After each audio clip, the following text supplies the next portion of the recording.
How to deal with a husband who is always on his phone. My name is Paul Friedman. I founded the Marriage Foundation, and I'm going to try and give you some ideas. And it's not going to be sleazy or anything weird like that. It's going to be practical. First of all, don't break his phone, okay? That's not what the problem is. I want to take you back to when you first got married, even before. And when you thought, this is the guy. This is the one. I think I want to marry him, have children with him, be with him always, really enjoy our time together. He's an awesome guy, and all of that. He was like the light of your world. And when you wanted to marry him, your vision was that you would be happy. You ignored the fact that over 50% of the people who get married get a divorce. You ignored that. This might even be your second marriage. There are so many of those now. But still, you were hopeful. And you knew what you wanted, even though you never expressed it. You wanted happiness. You wanted your marriage to be happy. You wanted the happiness that comes with love, because love is where it's at. And now, he won't get off his phone. He won't pay attention to you. He's too busy doing his phone. What happened? Well, let's understand something. We human beings are essentially souls, and we have a material body, a biological body, and we have a mind, which is also biological, and we also have a mind which is sort of metaphysical. You can't see the mind, the actual mind. You could see the brain, but the actual mind is part of you that is neither physical nor spiritual. The soul, purely spiritual. You know what I mean? You can't touch it. You can't sense it with your five senses. The soul is love. How do you identify love? You can't put it in a jar. So it's a spiritual part of us. But it's the most important part of us. And instead of focusing on that, and it's not your fault, we are not taught this stuff anywhere. Instead of focusing on the spiritual side of our marriage, somehow we think, oh, that stuff's going to be taken care of.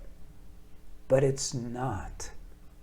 We focus on the material side, going to work, taking care of the house, the apartment, cleaning clothes, buying clothes, making sure the car's running right, taking care of the kids, all this material stuff, the necessities. And we skip the most important necessity of marriage that there is. Don't forget why you got married. You got married to be happy, meaning you got married in order to experience unconditional love. Well, instead of doing anything to make that happen, you have put all of your activity, all of your actions, all of your efforts into the material side of your marriage. So everyone's bored. Everyone is complacent. They don't know what to do with themselves. It's not fulfilling. If you're on the phone all day, you're not fulfilled. You're wasting time. He's wasting time. So here's what you do about it. You redirect your energy back to that which is more important in your marriage, which is the love. It's really that simple. Now, in practice, it requires a bit of an education. So I recommend either of my books, which will help you, and you could check the reviews for these books. People enjoy, not just enjoy, but they benefit tremendously, and you will too. You learn how to infuse your heart into your marriage again, how to make it a day-to-day, getting better all the time marriage.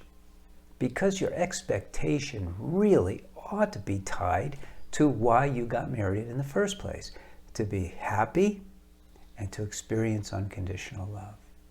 So if you trust me on this, and then do it, if you put your energy into the love side of your marriage, the love side, not the sex side necessarily, sex is fine, but that's not what I'm talking about.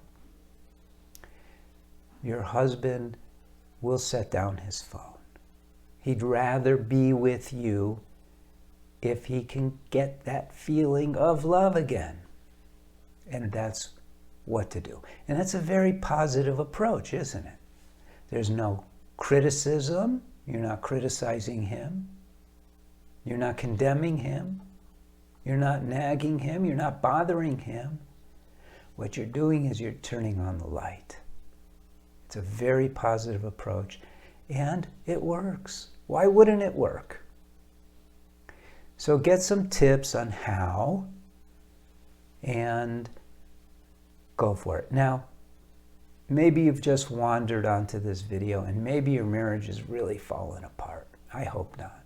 But if it is, the Marriage Foundation is a nonprofit foundation. So write to our counselors. We have a free service, and share with them what your dilemma is, and they will guide you. And they are not commissioned people. They don't get a commission or a bonus. They will give you good advice. Okay, that's it. And I hope you got something out of this. It's always a better idea to approach your marriage in a positive way. So blessings to you, blessings to your husband, and blessings to your family. And don't be afraid to share this. Don't be afraid to let people know that there's a positive approach to marriage, right? Okay, take care. God bless.